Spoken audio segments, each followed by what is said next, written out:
Well,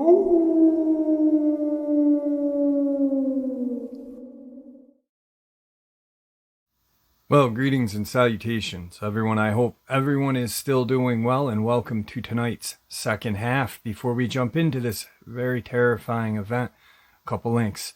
As many of you know, I rely on Patreon, PayPal, channel membership, and the merch to help the channel to continue to grow and go. Links to Patreon, PayPal, and channel membership is in the description below.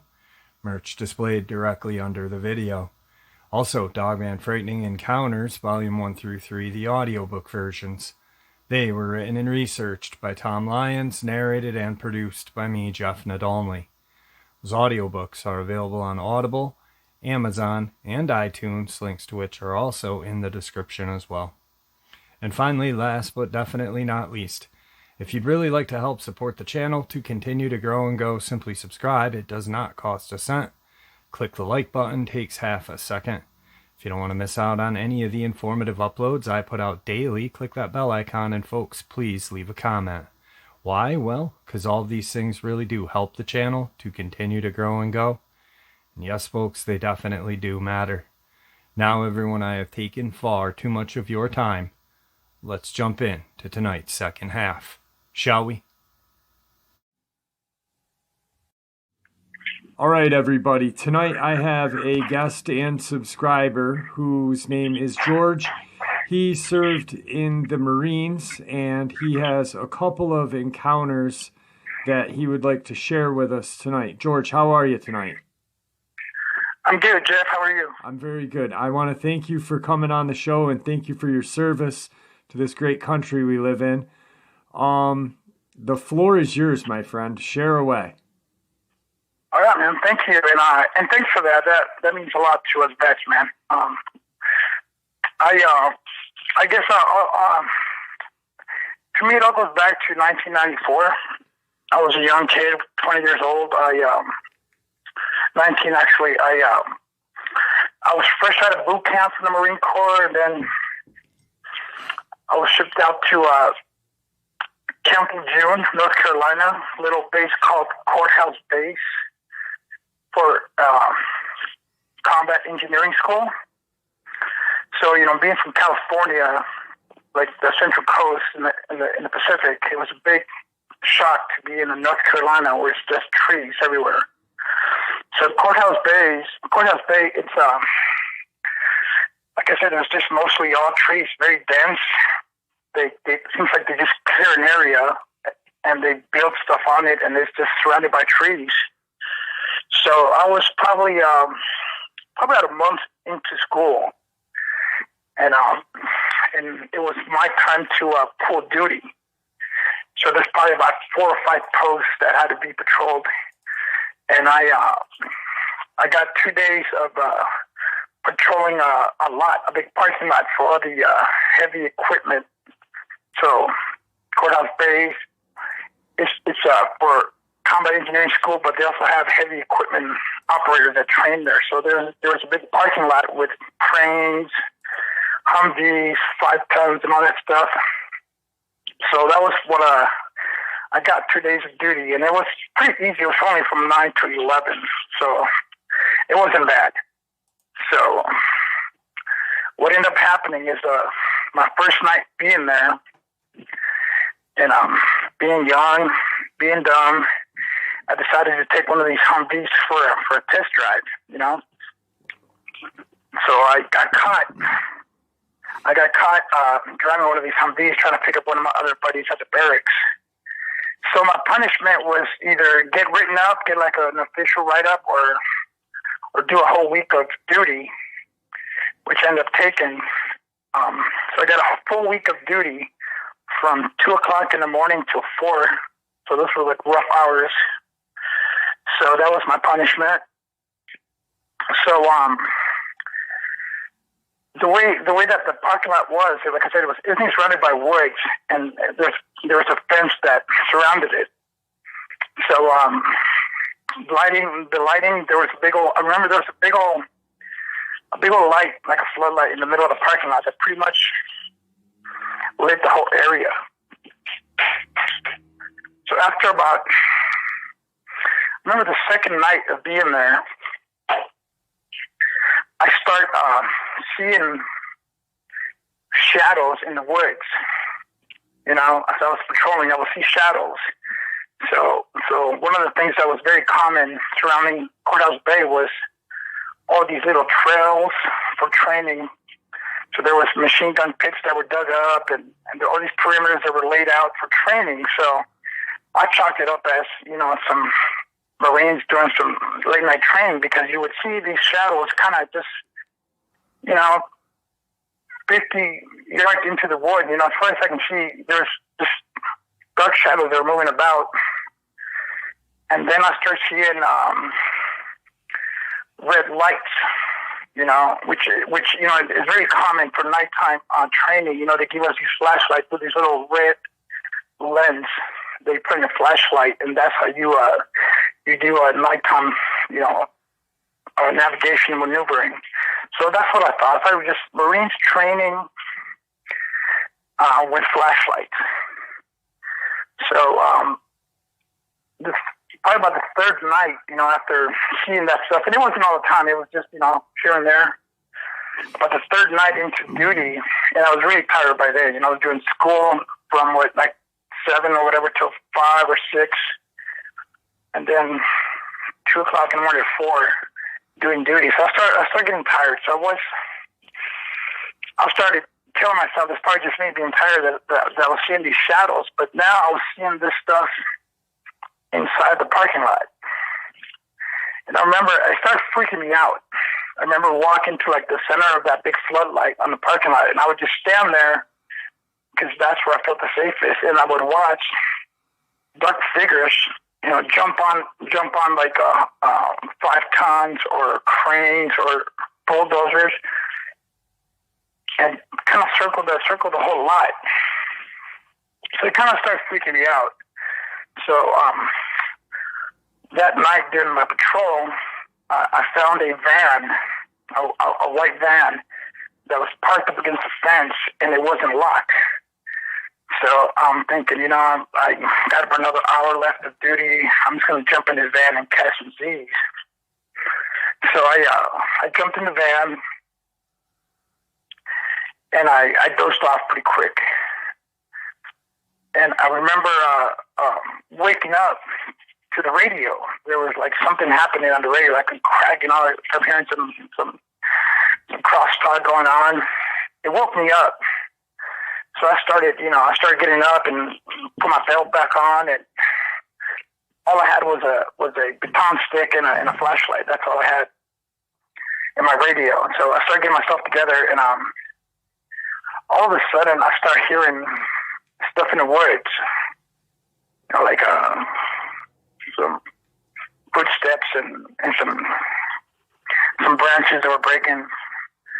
So I remember opening up the truck, the back of the truck, and right in front of me were like 5 or 6 deer. They just showed up out of nowhere. They were right there up against the fence. And looking at them, it seemed like they were trying to push themselves right through the fence because they were scared of something. And then I looked in the woods, and I saw the red lights, but this time the red lights were like 20, 30 feet up in the air. And these were like pair of lights. You know, no longer it was like one single flashlight. It was just, I was seeing these eye shines, red. So I still, you know, denial. I still told myself, oh yeah, these are Marines that are training. They're up there climbing trees, I guess. But then this feeling overtook me, like really, like fear. Like my ears kind of went through this phase where like I can hear like this like sound. It's like a frequency that just started like kind of tick tock. It was weird. So I started getting scared, and then all of a sudden the radio comes up, and it was one of my it was the sergeant of the guard who called me to tell me that I was getting pulled from duty to be ready, you know. And by this time I'd already jumped back in the truck after, you know, being freaked out. And sure. As soon as he said he was going to be there in like 5 minutes, I waited in that van until I saw him pull up, in the truck. And this whole time I'm hearing behind me, I'm just at a fence, I'm hearing movement. And then out of nowhere, the deer scattered. They ran like on all directions, they took off. And then I started hearing growling, So I took off. I got off the van and just took off and ran to the floodlight and waited for the sergeant of the guard to pick me up. And on the way back to the barracks, we went and picked up two other Marines that were doing guard too. But one of them was really freaked out, and he was the only one that had an M16 with live rounds, because he was actually patrolling the demo and the ammo building. So what ended up happening was I guess he had an incident where he encountered something and he shot a couple of rounds. So that's what the whole fuss was about during the radio. And I guess it's a big thing to shoot any kind of ammo on base without permission. So that was the end of my duty. They stopped duty for the rest of that week, and I guess there's an investigation, and that was the end of that. I heard nothing else about it. So I go ahead and move on, finished school, and I went about my business, the Marine fleet thing. Then a couple of years later,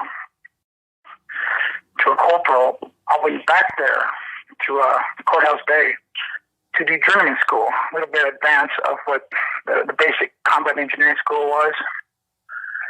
So I go back there, and part of the schooling was to learn how to make these strong backs. That's what they call them. So you know what a military tent, like a big military tent, looks like, right? Yeah. Something that would sleep a platoon, like 40 Marines. Well, the strong back is pretty much the skeleton, the inside, it's the framing and the flooring. Sorry, that's my dog.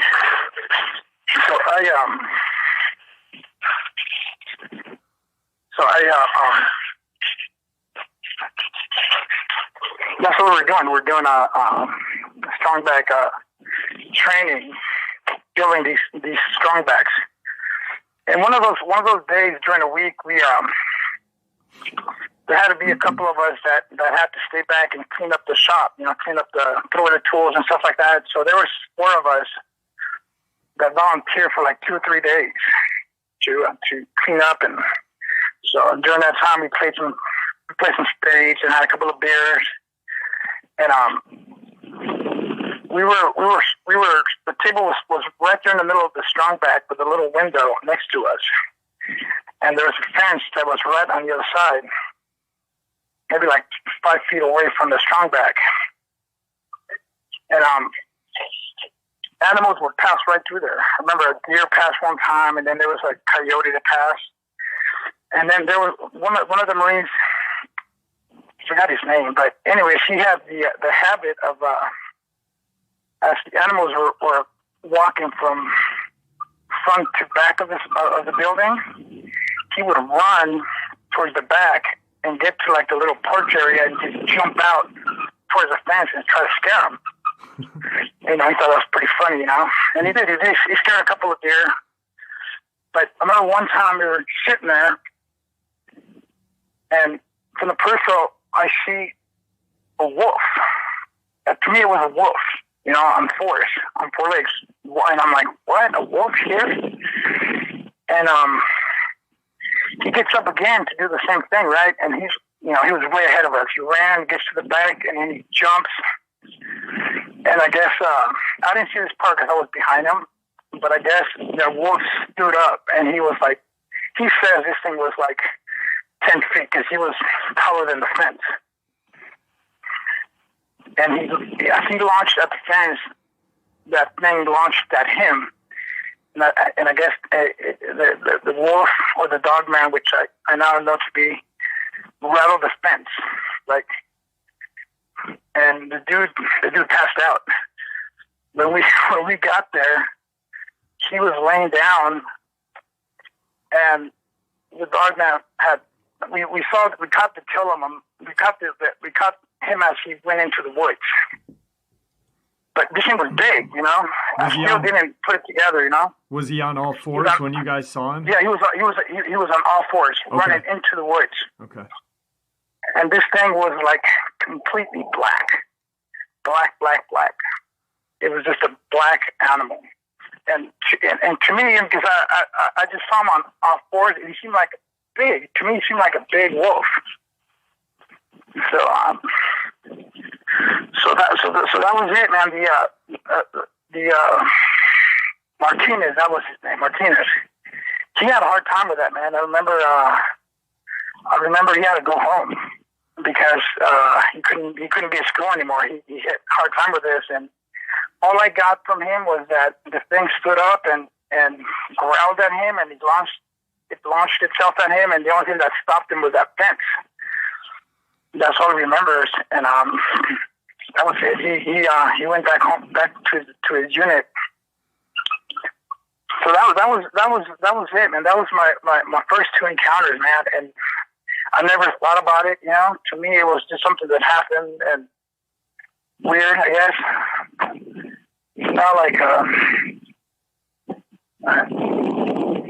Can you hold on for a second? Yeah. Yep. 30 plus years, you know, until beginning of this year. You know, when I was in the Marine Corps, I had a good friend. His name was Mike. We both served together. We went at the same time. We went to school together, and basically did our whole enlistment together. You know, I decided to get out and go to college. He decided to stay in because he loved it. So he did that, and afterwards he went into the private sector, like private security, Blackwater type of security. So he did that, and he was able to make a lot of money. Those guys make a lot of money. So he bought a ranch of all places, in North Carolina, and he's half retired. I think he works maybe a third of the year, and then the rest he's at home.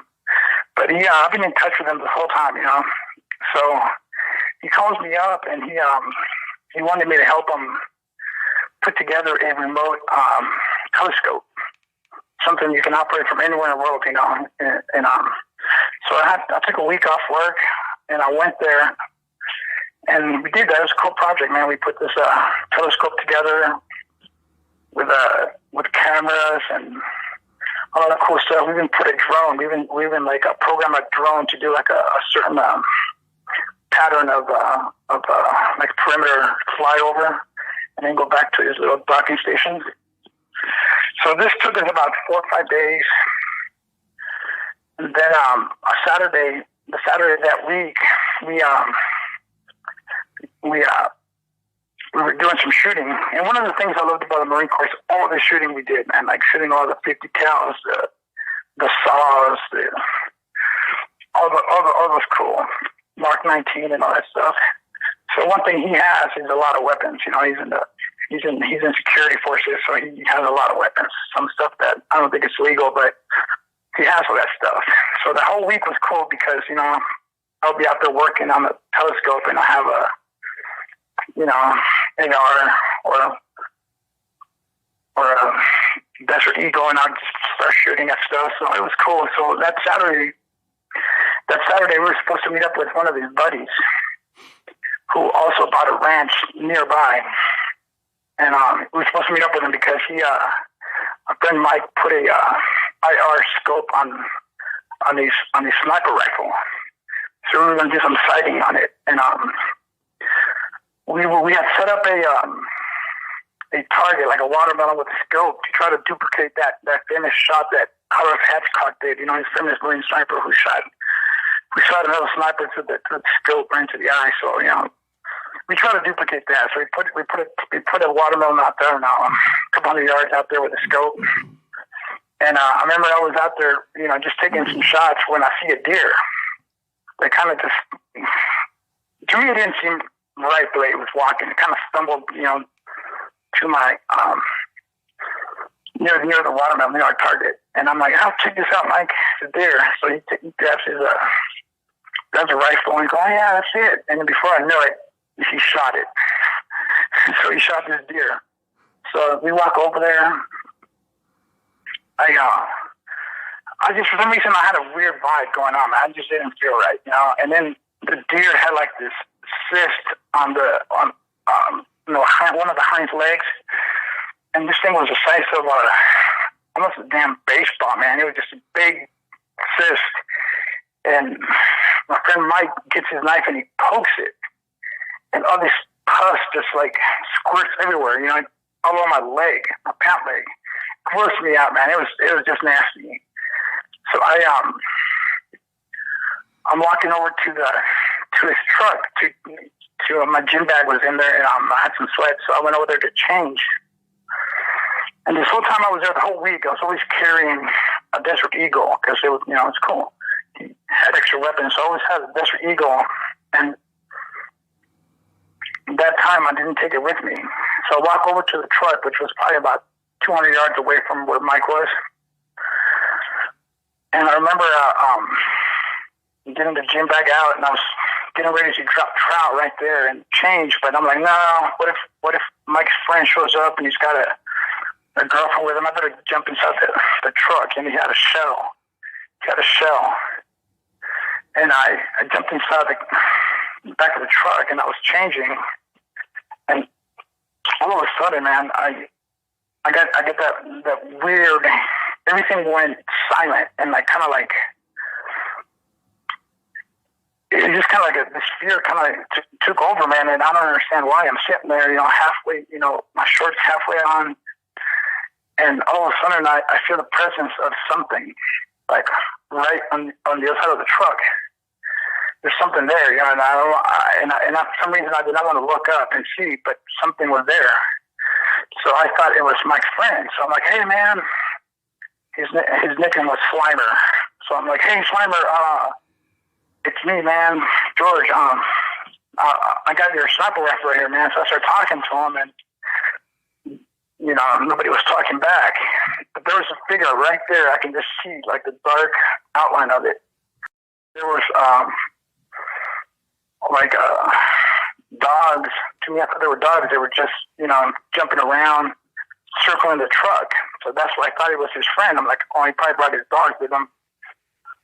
But nothing. There was no communication going on. So I had to look. So the way that camper the shell was, it had one of those windows that have those those windows that have they're broken into like 3 pieces of glass, and they're you can open them all 3 at once. You can slide them, yeah. But, yeah. So that's the kind of window it was, and it wasn't that big. It was probably like, I don't know, maybe like 30 inches long and 20.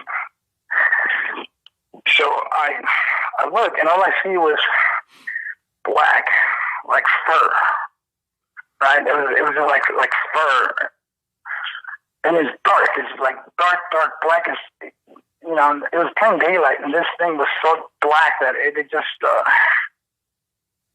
it was almost like camouflage. You know what I mean? It was just weird. It's just black, and I'm looking at it, and I'm thinking, well, maybe it's a bear. And I'm trying to look.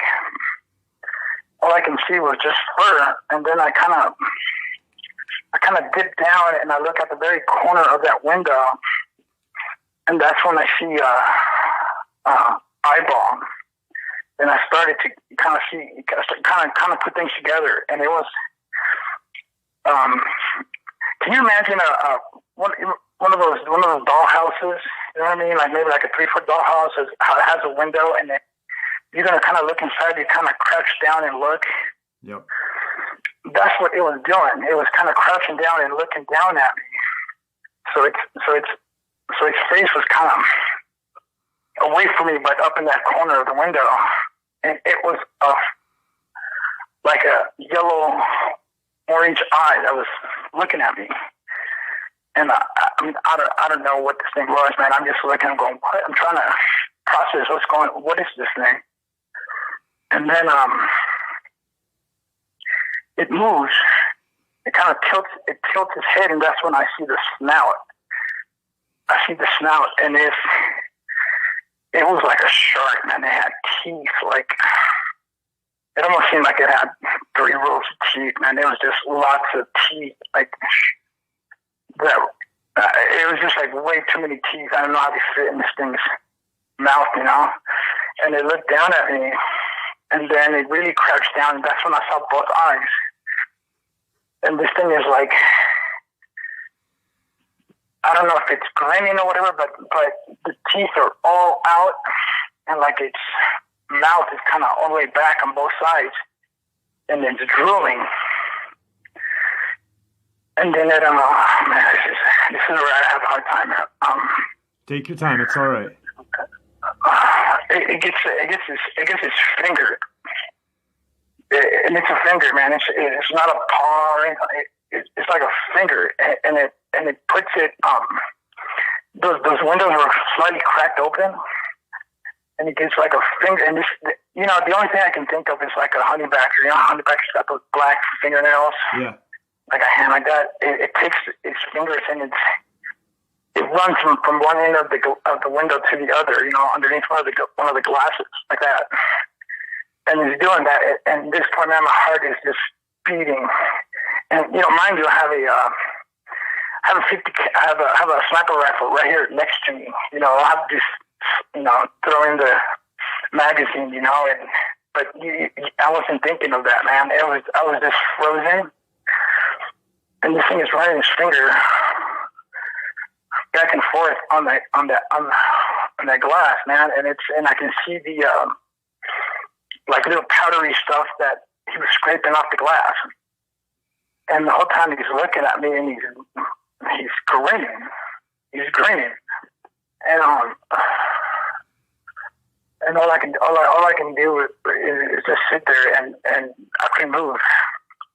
So then it seemed like it was forever, man. So finally I just happened to, I had the keys in my hand for some reason, and I hit the emergency, you know, the alarm button. Yep. And it just, that's all I remember, man. I hit the alarm button, and the thing just, like, I pissed it off, man, because it just, like, it growled at me, like, and, you know, it was like, I can smell its breath. I can feel, like, everything. This thing was about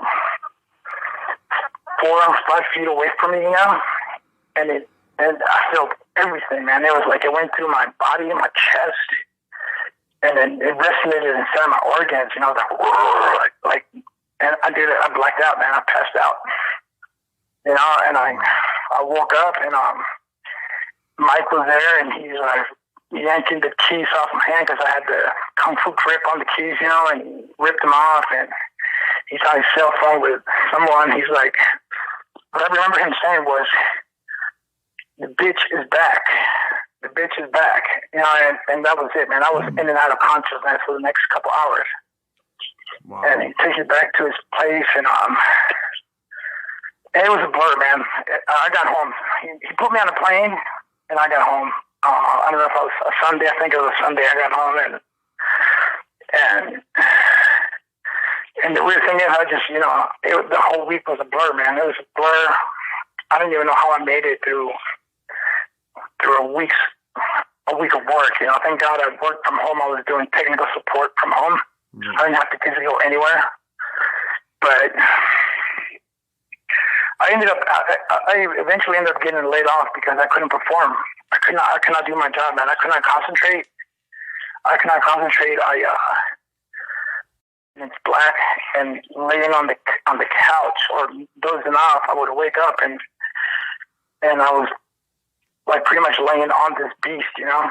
Yeah. That's what I remember having a hardest time with, man. Is I couldn't find a spot anywhere in my house where I felt safe. And my house has like 30 windows, you know. So windows freak me out, and So I stopped replying to emails. I started, I wasn't doing my job, man, and I got laid off, and which was, it was what it was. And I was out of it, man, for about a month, and then I finally I called Mike, and I'm like, dude, what happened? What's going on, man? Because what was that thing? And that's when he told me, what's going on this property. And it turned out to be a Dogman. He said, it's a Dogman, some kind of werewolf. I'm like, what? I couldn't process it, man, for like another month. I'm like, we need a werewolf. Like a werewolf? He's like, yeah, man, it's a werewolf. And I just couldn't, it's not in my world, I'm a werewolf, and it probably took me, probably like 3 months, man, 3 months to start, getting back into reality, Right, yeah, it's straight PTSD, man. Yeah, I think I do, man. It's. I still have the nightmares once in a while, but it's not as bad as it was, man. Like, my wife bought me a French Bulldog last year for my birthday, and French Bulldogs have those ears, like the Batman ears. Yep. And I also have a Shiba Inu who also has Batman ears, and when the lights are off and you see the ears, man, that would freak me out, man. I'd just pass out, man.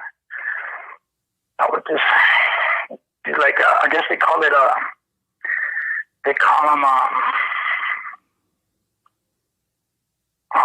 night terrors, when you just pass out and you paralyze and you can't move. Sleep paralysis and night terrors. Yes. Yep. That's what happened. That was happening to me, man, just by seeing my dogs in the dark or waking up on this couch. So, my wife, dude, I love her, but, she's a math teacher, to her, everything is logic, right, and data and proof. So she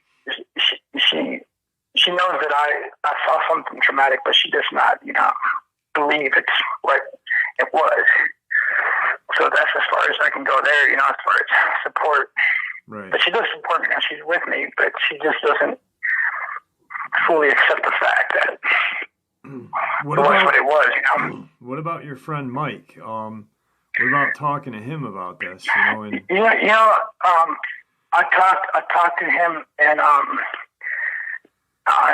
he went on to tell me, the history of his ranch. He said he bought this ranch, and from an older gentleman that passed, and his son's not a spring chicken. His son was like 70 also, He said his son came over and came over to give him the keys to the sheds and all these other meat lockers and stuff like that. And he told him that, hey man, the world is not what it was anymore. There's no longer.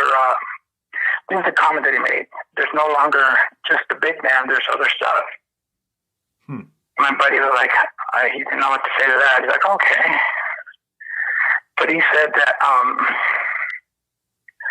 long story short, that there was a Bigfoot and a Dogman that I guess were like partners. They were always around the ranch, and doing what they do, going around the windows, but these were, he didn't get like a bad vibe from them. He thought they were just pranksters, because they would move his tools around and just do little stuff like that. It wasn't anything like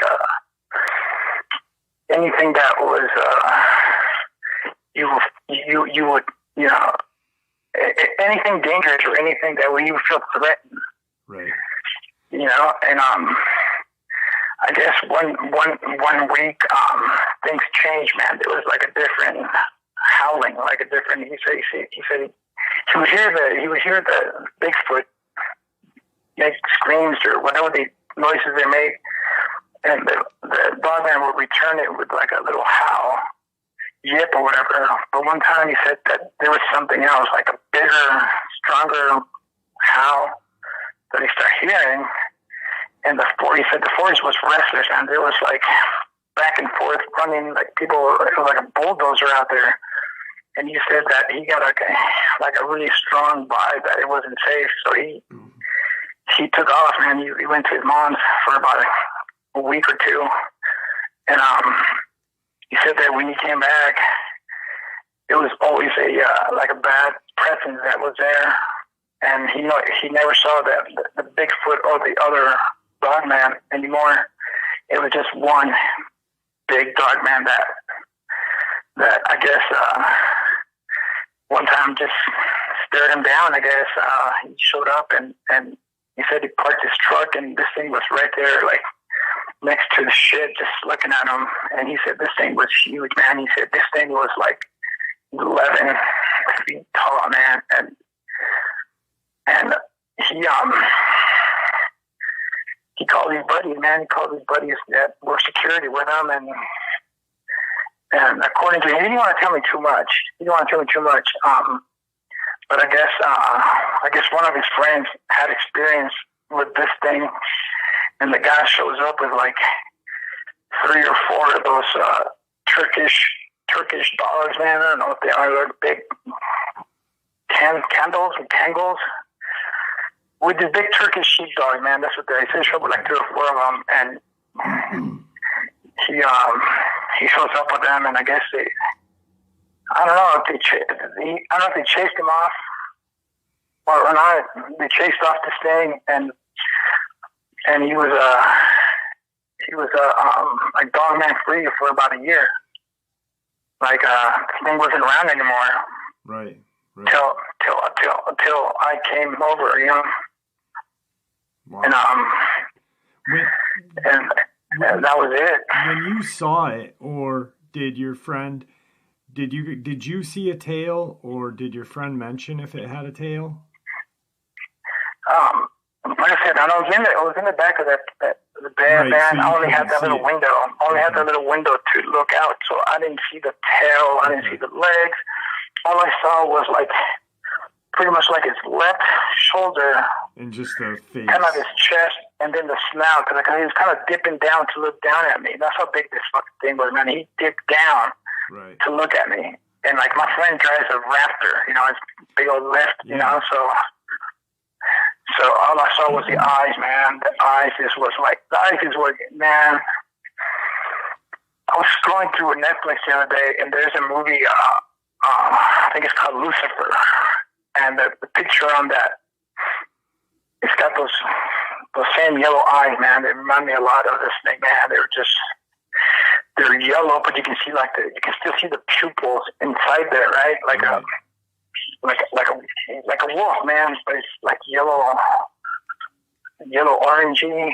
Right. George. And that's the whole view I got, was the snout. And then when it dipped down more, I saw the ears, you know. And this head, man, the head was like, it was bigger than a big cow, man. Like a head that big. Right. George, we're coming up on time. I do want to talk to you after I'm done recording. Is there anything that you'd like to say before I have to end the recording? Oh man, I know you wanted to reach out. I know you wanted to reach out to other Marines to see if they saw anything. Yes. Thank you. I just know that Camp Lejeune, Courthouse Bay. I was kind of looking at Google Maps, and I know that not far from Courthouse Bay, there's a game land that's not far. So, you know, now that I've been doing research on these animals or whatever they are, I know that they like water, they like game lands, and so I was thinking this is a breeding ground for these things, man. And I'm sure there's other Marines that have been stationed in Camp Lejeune that might have had a sighting or two. I just wanted to know if there's some Marines out there that have sightings in Camp Lejeune, man. Like drop a comment or something, and I'd like to know more about it, because I'm pretty sure I wasn't the only one. Me and Martinez weren't the only ones that saw these things. Right. All right, guys. So if you were at Camp Lejeune and you did have some sort of sighting, either drop a comment or send me an email, and I can send George that email. That way he can get some clarification. George, I want to thank you for coming on. Don't hang up because I want to finish our conversation. It was a pleasure having you on the show tonight. Thank you so much for coming on. You're welcome. All right, guys. So to me, 100%, the government, military, the ABC groups of the government all know about these things. I don't believe that the majority of the government does. Select few purposely, I think, are aware, and those who are not in the know are kept out of the know just to keep the average Joe, you and I, at peace and calm and quiet, you know? Like, if our governors don't know about these things, then, you know, they can't be forced to tell us. I think that's why Claudia Ackley had a difficult time suing California. I think there's certain people in the state government that does know, but not all. I don't know. Anyway, thank you for supporting the channel. It is your support, after all, that keeps this channel growing and going. And honestly, what keeps people and gives people a chance to share their experiences and theories, judgment-free, simply treated with the respect that we all deserve. Everyone stay safe, happy, healthy, and ever vigilant, keeping an eye on our children, our pets, family, and friends. These creatures are real. They are out there and dangerous. Share this information with those you love and care about, and it may just help save their lives someday. Until next time, never stop asking questions, never stop searching for the answers, and God bless.